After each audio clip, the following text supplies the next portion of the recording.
hari ufungiye hano. Dogita arafunze. Dogita araziriki. Gushyingura. Waretse gusakuza ariko nari ibintu birenze. Gushyingura wumve. Yagasane. Yewe dodo. Subaye iki wowe? Yego. Nabereka amashusho yabo. Rebe. Bamwiritse amashusho yaho bafungiye imboye zifungiye. Bari kuri Adidas. Hakuno. Jonga gereza wacu.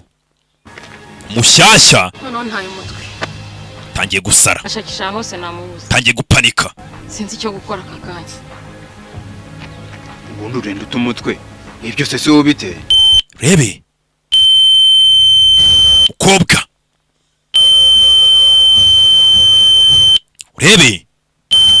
Kuri kamera barimo baramubona. Wefote ariko utazaramenyera. Yewe fande. Ikindi hano nuko. Kubera ikindanga koko.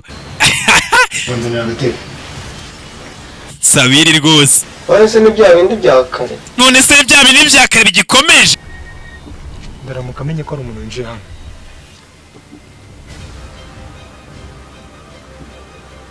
Akintu nzigira nita. Rebe. Akubwiye gutyo umenye icyo agomba gukora.